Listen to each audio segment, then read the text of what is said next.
দেখতে গেলে এই সংসার বড়ই সুন্দর, কিন্তু আসল সত্যি এটাই যে সংসারে সবকিছু নশ্বর। যেটা কাল ছিল তা আজ নেই, যা আজ আছে তা কাল ছিল না, আর যা আজ আছে তা কালও থাকবে না। প্রত্যেক মানুষকেই যথাসময়ে কালের কাছে মাথা নত করতে হয়। এই রূপের বিনাশ করে বার্ধক্য, প্রাণের বিনাশ করে মৃত্যু, আলস্য, ঈর্ষা ধর্মের বিনাশ করে, আর ক্রোধ ক্রোধ বিনাশ করে সম্পর্কের। কিন্তু এরকম একটা অনুভূতি আছে যা একাই সমস্ত গুণ বিনাশ করতে সক্ষম হয়, আর সেটা হলো অহংকার। তাই জ্ঞানকে নিজের কাছে আসতে দিন, কিন্তু অহংকারকে কখনোই নয়। কারণ যদি এই অহংকার আপনার কাছে চলে আসে, তাহলে জীবনে যা কিছু আপনি অর্জন করেছেন, তা সে গুণ হোক বা হোক ধন, সে বন্ধু হোক বা হোক আনন্দ, সব কিছু শেষ হয়ে যাবে। রাধা রাধা।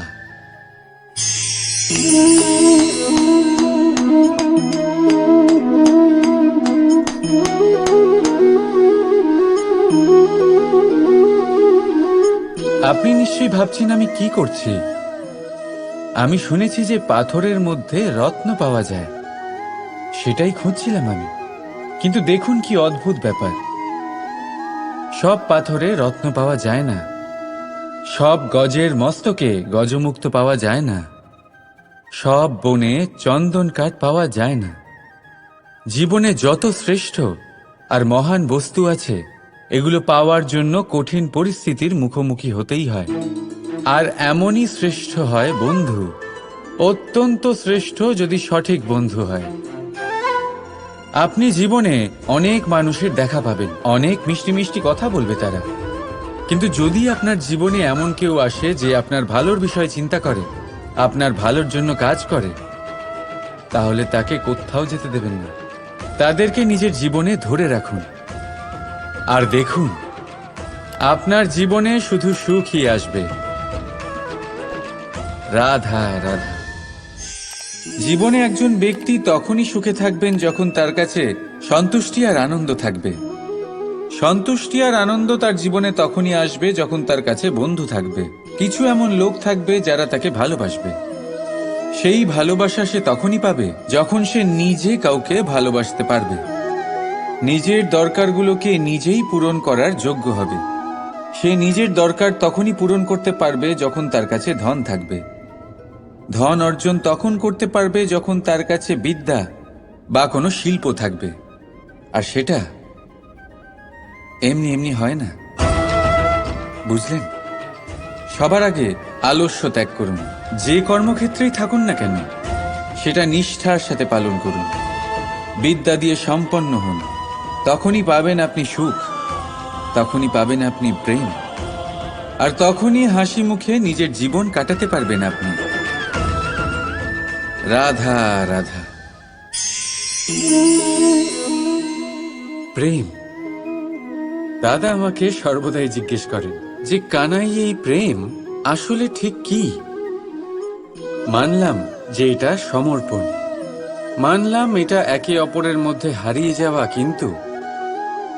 কিন্তু এর অনুভূতি কিরকম, এর অনুভব কিরকম? দেখুন, প্রেম কি তা সম্পূর্ণরূপে বোঝানো কানাইয়ের সাধ্য তো অবশ্যই নয়, কারণ এই প্রেম এতটাই মহান। কিন্তু প্রেমের বিশুদ্ধ অনুভূতির বিষয়ে আমি বলতে পারি নিজের অনুভূতি থেকে। দেখুন, প্রেম হলো সেই রং যা জীবনে মধু ভরে দেয়। প্রেম সেই ভাবনা যা মুহূর্তের মধ্যে মুখে হাসি এনে দেয়। প্রেম সেই ফুল যা মনের বাগান ভরিয়ে রাখে। প্রেম সেই চিন্তা যা মুহূর্তের মধ্যে আপনাকে সংসারের সবচেয়ে সম্পন্ন ব্যক্তি করতে পারে। এই প্রেম হলো তাই যা তপ্ত মরুভূমিতে আপনাকে জীবিত রাখতে পারে।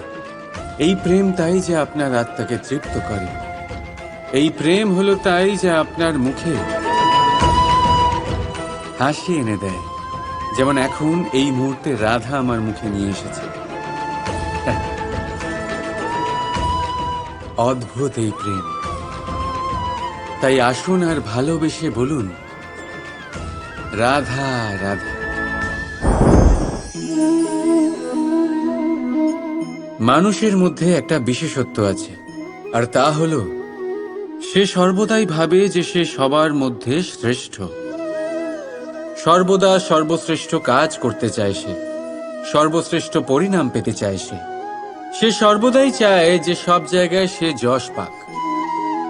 কিন্তু যখন প্রশ্ন ওঠে প্রেমের, তখন প্রেম মানুষের থেকে অনেক উচ্চ স্থানে বিরাজ করে। প্রেমে যে মানুষকে আপনি ভালোবাসেন, সেই মানুষের প্রসন্নতা আপনি সর্বশ্রেষ্ঠর থেকেও শ্রেষ্ঠ মনে করেন। সেই ব্যক্তির কাছে হেরে গেলে মনে তিক্ততা নয়, ঠোঁটের কোণে হাসি আসে। যাকে আপনি ভালোবাসেন তাকে হারিয়ে যদি আপনি জেতেন, তবে সেটা জিত নয়, এটা সবচেয়ে বড় হার। তাই সিদ্ধান্ত আপনার। আপনি কি চান? আপনি কি চান প্রেমের জয় হোক, নাকি আপনি চান আপনার জয় হোক? রাধা রাধা। প্রদীপ, এই প্রদীপকে জ্বালানোর জন্য কিসের প্রয়োজন হয়? সলতে, ঘি, আগুন, ব্যাস? না, আসলে বাস্তব রূপে সত্যি এটাই যে এটা জ্বালানোর জন্য বায়ুর প্রয়োজন হয়। বায়ু জানা শুধুমাত্র আমাদের প্রাণদান করে, বরং এই আগুন জ্বালাতেও আমাদের সাহায্য করে। এবারে দেখুন,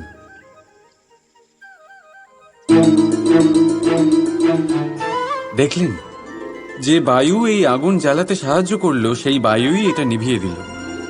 শুধু সেই বায়ুর গতি একটু বেশি ছিল, তাই না?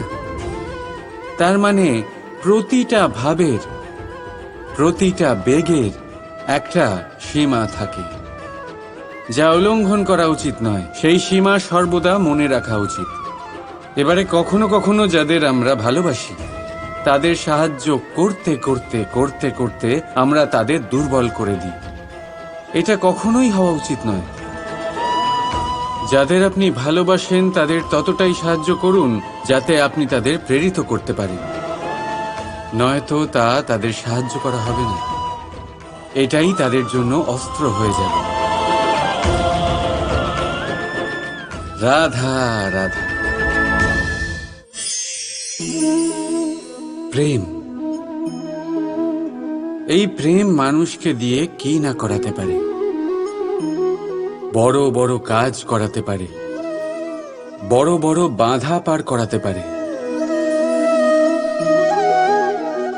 চাইলে মরুভূমিতে কুয়ো খোঁড়াতে পারে, পর্বত পার করাতে পারে, প্রতিটা অসম্ভব কার্য সম্ভব করাতে পারে। কিন্তু যদি আমি এটা বলি যে প্রেম আপনাকে দিয়ে ছলনাও করাতে পারে, তাহলে কি আপনি তা ঠিক মনে করবেন? আপনার কি মনে হবে যে এরকম হতে পারে? অবশ্যই হতে পারে। যেমন আমি ছল করছি এই মুহূর্তে আমার রাধার জন্য, আমার প্রেমের জন্য। আমি রাধার সাথে অনন্ত প্রেম করি, নিঃস্বার্থভাবে প্রেম করি, কিন্তু তাও আমাকে একটা ঠকবাজ, স্বার্থপর, লোভী ব্যক্তি হতে হচ্ছে। এই ছলনা আমাকে করতে হচ্ছে আমার প্রেমের জন্য।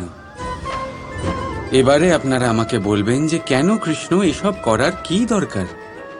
রাধার সাথে তুমি বিবাহ করে তুমি কি শান্তির নিঃশ্বাস নিতে পারো না? নিশ্চয়ই নিতে পারি। রাধার সাথে বিবাহ করে আমি ভীষণ সুখী হব, কিন্তু আমি এই কথাও জানি যে আমার রাধা সুখী হতে পারবে না। কারণ যদি এই বিবাহ হয়, তার মাতা পিতা, তার পরিবারকে বর্ষণা ত্যাগ করতে হবে। রাধার মনের মধ্যে একটা গভীর ক্ষতের সৃষ্টি হবে। দুঃখ তাকে কুরে কুরে খাবে, ও এটা মনে করবে, এটা জানবে যে ওর জন্য ওর মাতা পিতাকে এত কষ্ট ভোগ করতে হচ্ছে। এবার রাধার কষ্টকে ভিত বানিয়ে কৃষ্ণ নিজের সুখের মহল কি করে তৈরি করতে পারে? কারণ যাদের আপনি ভালোবাসেন শুধু তাদের ভাবনা নয়, আপনার প্রেমিক যাদের ভালোবাসে তাদের ভাবনার খেয়াল রাখাটাও আপনারই কর্তব্য। আর কখনো কখনো নিজের প্রেমকে উঁচুতে উঠতে দেখতে গেলে আপনাকে নিজেকে নিচে নামতে হবে। এমন কোনো কাজও আছে যা আপনাকে আপনার প্রেমের জন্য করতেই হবে। রাধা রাধা। বেশিরভাগ সময় আমাদের কাছে একটা অজুহাত থাকে। আমাদের মনে হয় যে এই সংসারে এসে আমরা কি করব? যা আমরা করতে চাই সেটা তো আগেই কেউ করে ফেলেছে। আমাদের কাছে তো করার মতো কিছুই নেই। যদি আপনাকে উদাহরণ দিই, এই পুজোর থালাগুলো দেখুন, আগে থেকেই সব কিছু সাজিয়ে রেখে দেওয়া হয়েছে এখানে। এবার আমরা ভাববো যে এরপর আর কি করার আছে, সবকিছু তো আগে থেকেই হয়ে গেছে। এবার এখানে সমস্যা কর্তব্যের মধ্যে নেই, এখানে সমস্যা আমাদের চিন্তাধারায়। আমরা এটা চিন্তা করতে সময় কাটিয়ে দিই যে কি হয়ে গেছে। আমাদের এটা চিন্তা করা উচিত যে কি করা এখনো বাকি আছে যাতে আমরা যোগদান করতে পারি।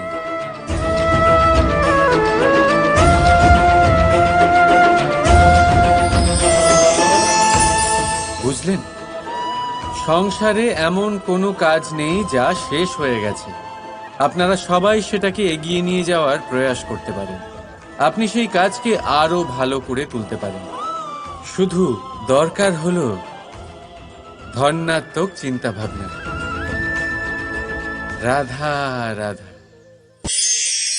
ক্রোধ, ক্রোধ কি সেটা কে না জানে? সব আয়ু, সব বর্গ, সব শ্রেণীর মানুষের ক্রোধ অনুভব করা হয়ে গেছে।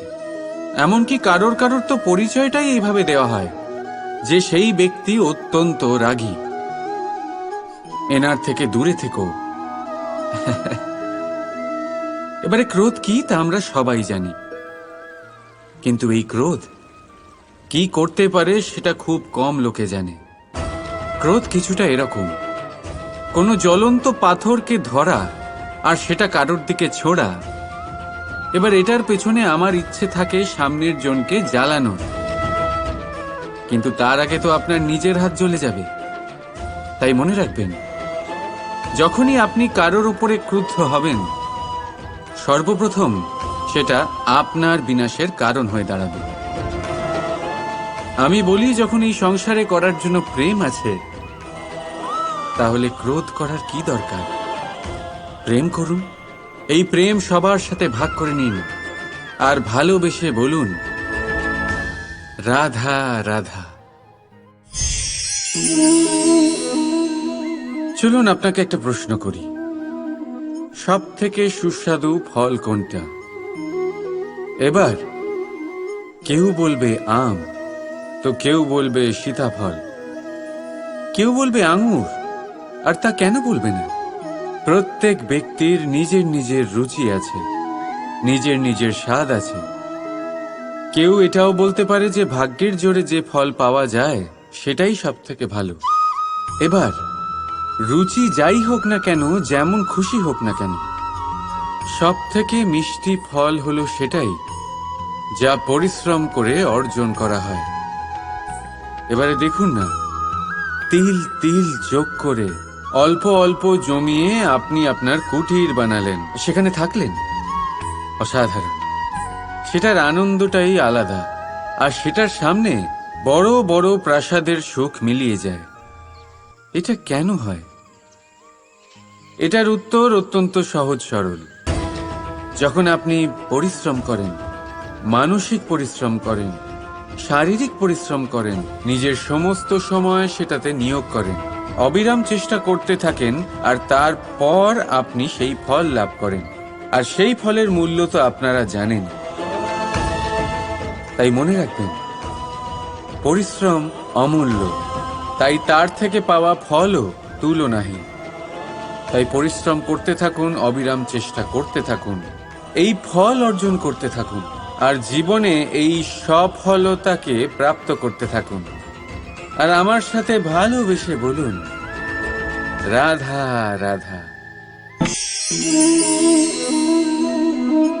কেমন আছেন আপনারা? জিজ্ঞেস করলাম এই কারণে, কারণ আজকের দিনে দাঁড়িয়ে আশেপাশে যাকেই দেখছি সে দুঃখী আর ব্যাকুল। সে ভাবে সংসারে সব থেকে বেশি দুঃখ শুধু তার জীবনেই আছে, সব থেকে বেশি সমস্যা তার জীবনেই আছে।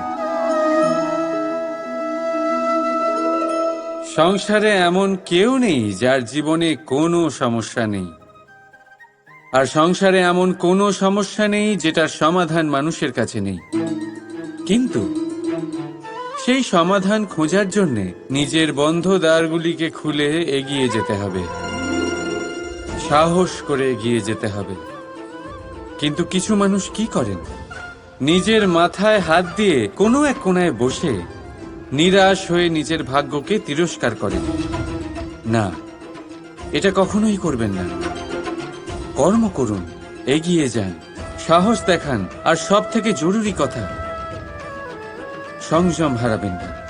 কারণ আপনার লক্ষ্য যতই কঠিন হোক না কেন, সেটা অবধি পৌঁছানোর রাস্তা আপনার পায়ের তলা দিয়ে সর্বদাই যাবে। রাধা রাধা। কত শান্ত, সৌম্য আর শীতল হয় একটা প্রবাহিত নদী।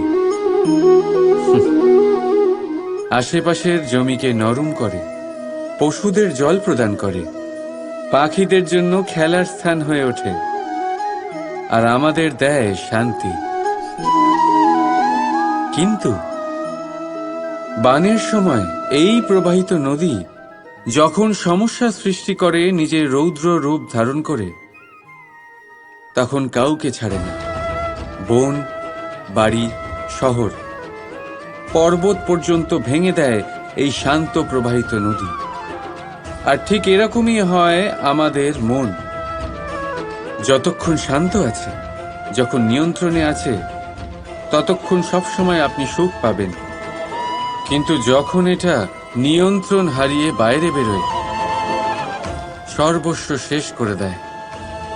সেই জন্য আবেগের নিয়ন্ত্রণে নয়, আবেগকে নিয়ন্ত্রণ করতে শিখুন। আপনি জীবনে অনেক সফলতা লাভ করবেন। রাধা রাধা। अस्तु मा सद्गमे तमसो मा ज्योतिर्गमे মৃত্যুর্মা মৃতম গমে। আপনি কখনো ভেবে দেখেছেন, কালো রং যদি না থাকতো, তাহলে কি সাদা রং আপনি বুঝতে পারতেন? রাত্রের অন্ধকার যদি না থাকতো, তাহলে সূর্য প্রকাশের অর্থ কি আমরা বুঝতে পারতাম? যদি এই ক্লান্তি না থাকতো, তাহলে কি বিশ্রাম কাকে বলে আপনি বুঝতেন? এই খিদে যদি না থাকতো, তাহলে কি এই সুস্বাদু ব্যঞ্জনের অর্থ আমরা বুঝতে পারতাম? আমরা কি সবকিছুর আনন্দ উপভোগ করতে পারতাম? তাই মনে রাখবেন, এই সংসারে কোনো অনুভূতি বা বস্তু খারাপ নয়। যদি আপনি মনে করেন সেটা খারাপ, তাহলে সেই কারণে যে এই খারাপ অত্যন্ত আবশ্যক, নয়তো ঈশ্বর এটাকে আমাদের সংসারে রাখতেন না। এই খারাপের উদ্দেশ্য হলো যাতে আমরা ভালোর মাহাত্ম্য বুঝতে পারি, যাতে আমরা ভালোর দিকে লক্ষ্য পূরণ করতে পারি। তাই খারাপকে কখনো ঘৃণা করবেন না। এটা তো শুধু ভালোর জন্মগ্রহণের জনক। সেটাকে ভালোতে পরিবর্তন করুন। অসত্য থেকে সত্যের দিকে নিয়ে যান, অন্ধকার থেকে আলোর দিকে নিয়ে যান, মৃত্যু থেকে অমরত্বের দিকে নিয়ে যান, কিন্তু প্রেমের পথ দিয়ে। রাধা রাধা। ভয়, এই ভয় সব সময় মানুষের সাথে থাকে। কিছু হারিয়ে ফেলার ভয়, যেটা পাওয়া গেছে সেটা হারিয়ে ফেলার ভয়, যার কাছে আমরা রয়েছি তার দূরে চলে যাওয়ার ভয়, যেটা আমাদের সেটা আমাদের থেকে কেড়ে নেওয়ার ভয়। আর মানুষ নিজের সারাটা জীবন কাটিয়ে দেয় এই ভয়েরই ছায়াতে। কিন্তু আপনি কি কখনো এটা ভেবে দেখেছেন যে এই ভয় আমরা কেন পাই? এই ভয় আমরা এই জন্য পাই কারণ আমরা সেই ব্যক্তি, সেই অনুভূতি, সেই বস্তুকে নিজের সাথে আটকে রাখি। আমরা নিজেই তাকে এত শক্তি প্রদান করি যে সে যখন ইচ্ছে আমাদের ছেড়ে চলে যেতে পারে, আমাদের কষ্ট দিতে পারে। কিন্তু যদি আমরা ওই অনুভূতি, ওই ব্যক্তি, ওই বস্তুর সাথে নির্লিপ্ত থাকি, সেটার আকর্ষণ থেকে আমরা মুক্ত হয়ে যাই, তাহলে না সে আমাদেরকে ছেড়ে যেতে পারবে, না আমাদের কষ্ট দিতে পারবে। সেই জন্য স্বতন্ত্র থাকুন, আর সবাইকে স্বতন্ত্র রাখবেন, প্রেমকেও। রাধা রাধা। প্রেম, প্রেম কি তা সকলে জানে। সামান্য রূপে এই প্রেম আকর্ষণ দিয়ে শুরু হয়, আর এর মধ্যে খারাপ কিছুই নেই। গুরুত্বপূর্ণ কথা হলো এটাই যে এই প্রেমের লক্ষ্য কি।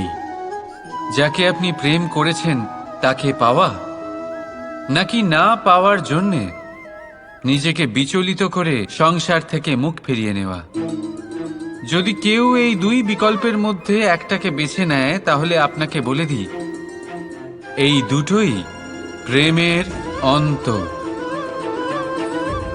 প্রেমের আসল অর্থ হল সমর্পণ, সম্পূর্ণ নিঃস্বার্থ সমর্পণ। এমন প্রেম যাতে যার সাথে আপনি প্রেম করেছেন তাকে পাওয়ার প্রসন্নতা আপনার লক্ষ্য নয়, যাকে প্রেম করেছেন তাকে প্রসন্ন করাই আপনার লক্ষ্য হোক। এই প্রেম ঈশ্বর। কিন্তু যদি এই প্রেমে সম্পূর্ণরূপে সমর্পিত না হন, তাহলে এই প্রেমের কাঠামো তৈরি করতে পারবেন না। কিন্তু যদি এই প্রেমে নিজেকে পুরোপুরিভাবে সমর্পিত করতে পারেন, তাহলে বুঝে যাবেন এই প্রেমে আপনি ঈশ্বর পেয়েছেন। রাধা রাধা। সূর্যের কিরণ কতটা দৈব হয়, তাই না? মনেই হয় না যে এই সূর্য সারা রাত ধরে অন্ধকারের সাথে যুদ্ধ করছে। এই সূর্য প্রতিদিন উদিত হয়, এটা ভুলে গিয়ে যে আগের দিন সন্ধেবেলায় সে অস্ত গেছিল। আবার তার উদয় হয়, সারা সংসারকে সে আলোকিত করে। এটাই তফাৎ আমাদের আর সূর্যের মধ্যে। সূর্য অতীতকে পেছনে ফেলে আগে এগিয়ে যায়। আমরা প্রতিদিন ভোরবেলা উঠি আর সেই একই পুরনো কথা আমরা বয়ে নিয়ে চলি। সেই তিক্ততায় নিজেকে জড়িয়ে ফেলি আমরা। এবারে এই অতীতের সেই সমস্ত ঘটনা আমাদের ভবিষ্যতের দিকে এগোতে দেয়ই না। দেখুন, এটাই কিন্তু জীবন। ভুল সবার দ্বারাই হয়, সুযোগও সবাই পায়। সকলের জীবনে অসফলতা অবশ্যই থাকে, সকলেই খারাপ দিনের সম্মুখীন হয়। কিন্তু এই সমস্ত কথা ভুলে গিয়ে যখন জীবনে আগে এগোবেন, তখনই তো এই সংসারে, এই আকাশে সূর্য হয়ে উজ্জ্বল হয়ে উঠবেন। তখনই তো এই সংসারকে আলোকিত করবেন। তাই প্রতিদিন জেগে উঠুন, এক নতুন জন্মের সাথে, এক নতুন উৎসাহের সাথে, এক নতুন লক্ষ্য নিয়ে। কারণ ঘটে যাওয়া ঘটনা আপনাকে কষ্ট দেওয়ার জন্য নয়, শুধুমাত্র শিক্ষা দেওয়ার জন্য হয়। রাধা রাধা। এই সংসারে স্বামী স্ত্রীর সম্পর্ক সব থেকে বড় সম্পর্ক ধরে নেওয়া হয়, আর তা হয়ও। সপ্তপদী সহ 7 জন্ম পর্যন্ত দুজন একে অপরের সাথে জুড়ে যায়, একে অপরের অর্ধাঙ্গ হয়ে যায়। অর্ধাঙ্গ অর্থাৎ অর্ধ অঙ্গ। আপনি কি এর মাহাত্ম্য বুঝতে পারছেন? নিজের সারা জীবন কারোর সাথে ভাগ করে নেওয়া। কিন্তু সংসারের সমস্ত স্বামী স্ত্রী কি একে অপরের সাথে নিজের সারা জীবন কাটাতে পারে? এটাতে কি সবাই সক্ষম হতে পারে?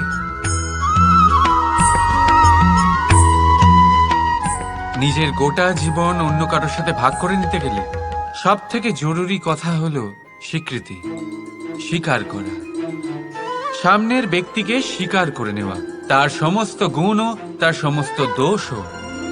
সম্পূর্ণরূপে কোনো ব্যক্তিকে স্বীকার করতে হবেই, তবেই সেই সম্পর্ক বেড়ে উঠবে, তবেই সেই সম্পর্ক আরো সুন্দর হয়ে উঠবে। একে অপরের দোষ বের করা, ওদের ছোট করা, এটা শুধুমাত্র একটাই কাজ করে, কোনো সম্পর্কের জীবনকে নাশ করে শুধুমাত্র। উল্টে এটা হওয়া উচিত যে একে অপরের দোষ জেনে নিয়ে তাদের জানতে না দিয়ে তাদের শোধরানো উচিত। তাদের দুর্বলতাকে তাদের শক্তি বানিয়ে দেওয়া উচিত। এটাই তো প্রকৃতপক্ষে দাম্পত্য।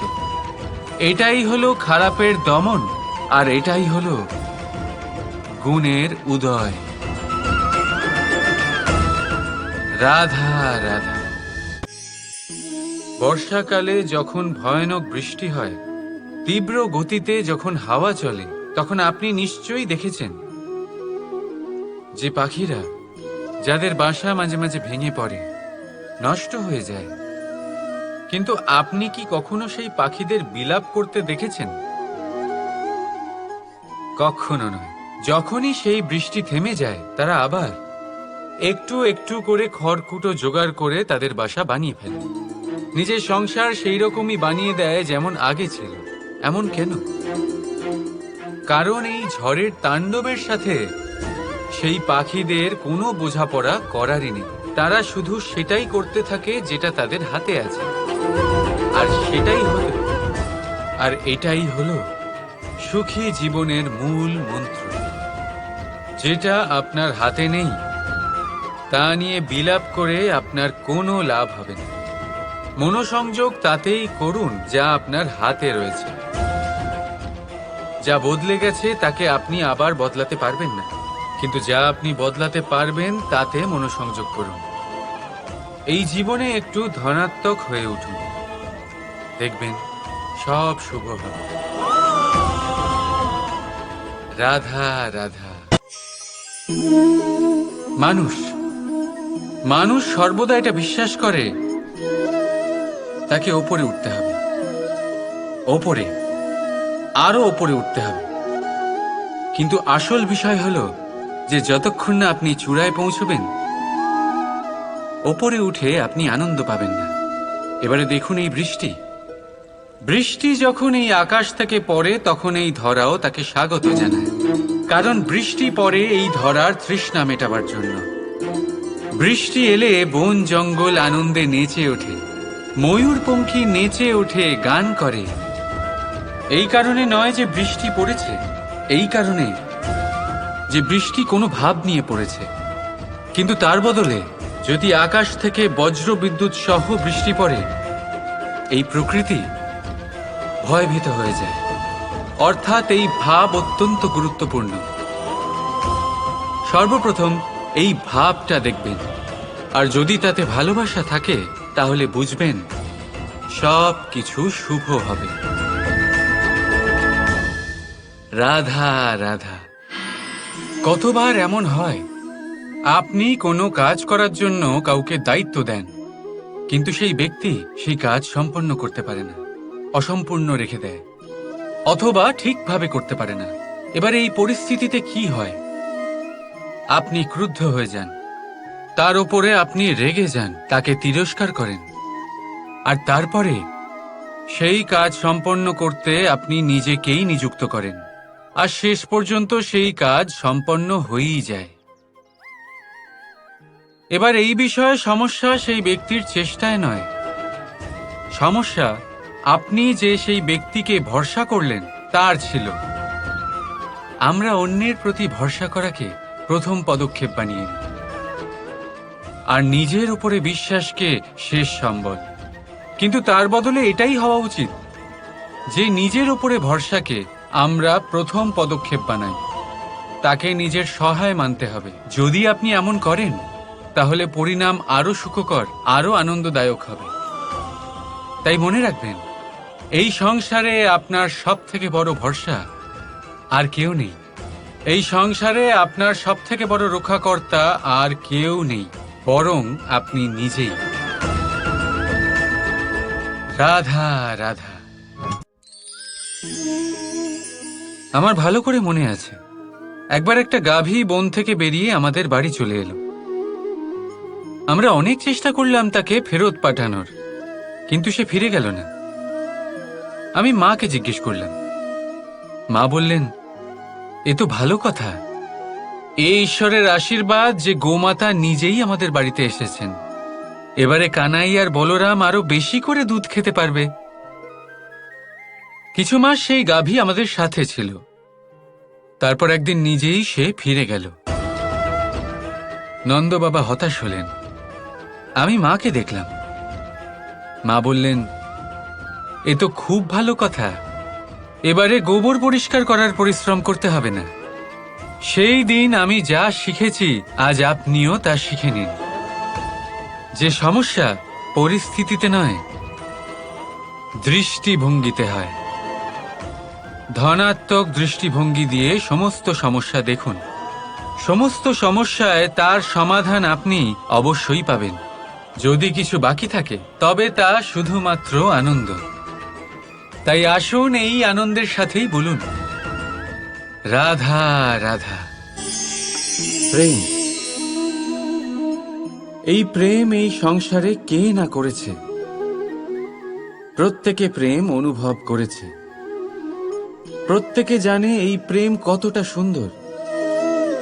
কেন নয়? এই প্রেমের অনুভূতি এই সংসারে সব থেকে শক্তিশালী। এবার প্রত্যেক শক্তির সাথে আসে কিছু দায়িত্ব। এবার যখনই এই দায়িত্ব আমাদের জীবনে আসে, আমরা সর্বপ্রথম প্রেম ভুলে যাই। আর আমাদের এই প্রেম বোঝা বলে মনে হয়। কিন্তু এই সংসারের সত্য তো এটাই যে প্রত্যেক প্রসন্নতা পেতে গেলে দায়িত্ব তো অবশ্যই আসবে, যা আমাদের পালন করতেই হবে। এবার যদি আমি আপনাকে উদাহরণ দিই, আপনার বাগানে আপনি চান একটা অত্যন্ত সুন্দর পুষ্পে ভরা বৃক্ষ জন্ম নিক। তাহলে সর্বপ্রথম তার জন্য আপনাকে জল আর রোদের আয়োজন করতে হবে। তার শিকড়ে যাতে পোকা না ধরে তা আপনাকে সুনিশ্চিত করতে হবে। সেটার আশেপাশে গজানো আগাছা আপনাকে সরিয়ে দিতে হবে। আর তারপরেই আপনার বাগানে সেই সুন্দর পুষ্পে ভরা বৃক্ষ জন্মাবে, তাই তো? ঠিক এমনই হয় এই প্রেমও। সর্বপ্রথম আপনাকে এর মধ্যে সমর্পণের সার জল দিতে হবে। অবিশ্বাস আর সন্দেহ, এই দুই আগাছা আপনাকে পরিষ্কার করতে হবে। আর বিশ্বাসের সেই শিকড় কখনো যাতে দুর্বল না হয়, সেটা আপনাকে সুনিশ্চিত করতে হবে। আর তারপরেই প্রেমের বাস্তবিক সুখ আপনি অনুভব করতে পারবেন। রাধা রাধা।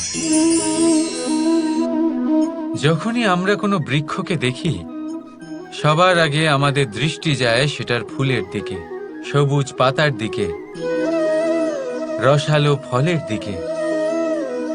কিন্তু সেই কঠোর, সেই নিঃস্বার্থ শিকড়, তার দিকে আমরা একবারও তাকাই না। এবার এটার অর্থ হলো এই যে বলিদান দিল, যে ওই বৃক্ষের তলদেশে আছে, ওই বৃক্ষের বৃদ্ধি ঘটিয়েছে, তার কোনো মূল্যই নেই।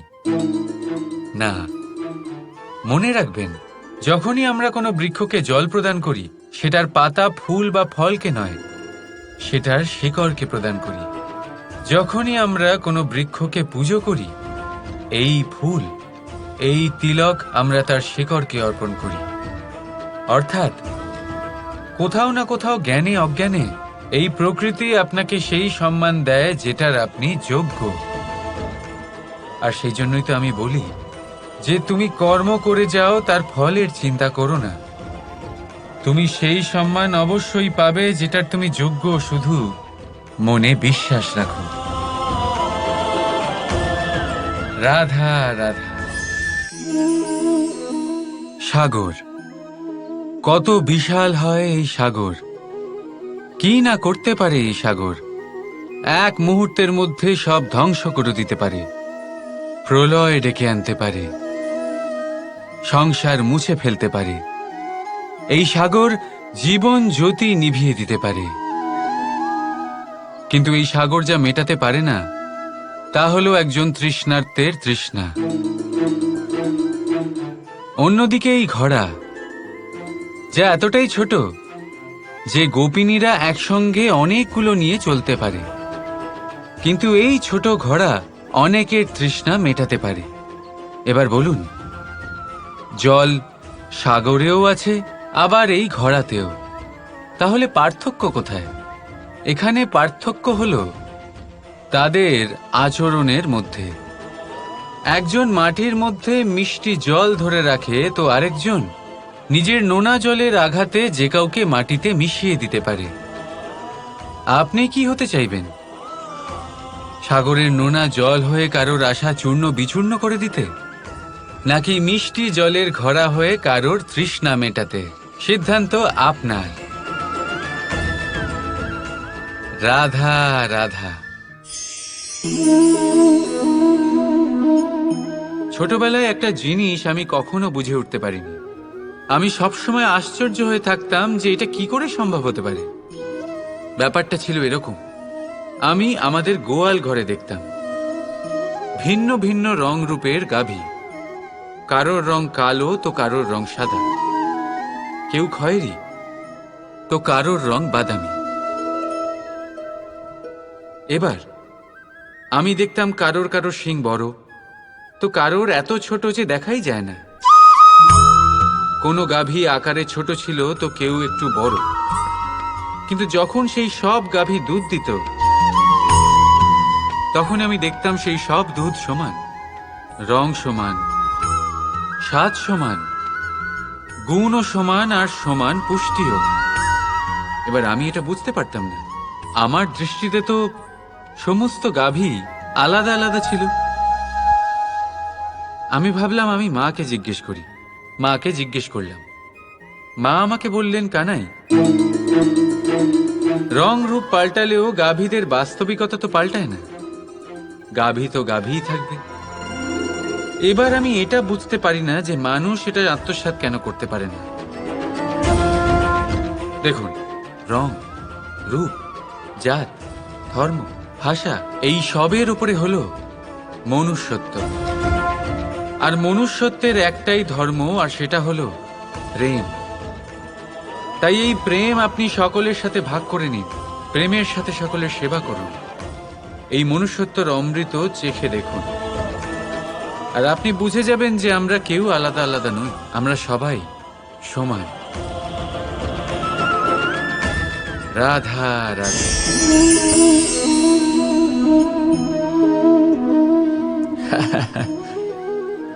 এইমাত্র আমার মনে একটা কথা এলো যে আপনিও কি এটা ভাবেন যে এটা কেন হয়? ঈশ্বর আমাদের দুটো চোখ দিয়েছেন, দুটো কান দিয়েছেন, দুটো হাত দিয়েছেন, কিন্তু মুখ দিয়েছেন শুধু একটাই, জিভ শুধু একটাই দিয়েছেন। এরকম কেন? কি কারণ থাকতে পারে এর পেছনে? কারণ আছে। কারণ এটাই যে ঈশ্বর চান যে আমরা সবাই দেখি অধিক, শুনি অধিক, কাজ অধিক করি, কিন্তু বলি কম। এবার যদি আপনি ভালো করে ভাবেন, তাহলে এখানেও আমাদের জিভ খুব নরম বানানো হয়েছে, যাতে এই কঠোর দাঁতের মাঝে খুব সহজে এটা থাকতে পারে। এবার এটার পেছনেও কোনো কারণ আছে। আমাদের শব্দ আর আমাদের ভাষা এরকমই নম্র আর সহজ হওয়া উচিত। তাই মনে রাখবেন, যদি এই মুখ থেকে কঠিন শব্দ বের হয়, তাহলে তার পরিণামও কঠিনই হবে। এরকম নম্র, এরকম সহজ আর এরকম মিষ্টি কথার সাথেই আসুন আমরা সবাই বলে উঠি, রাধা রাধা।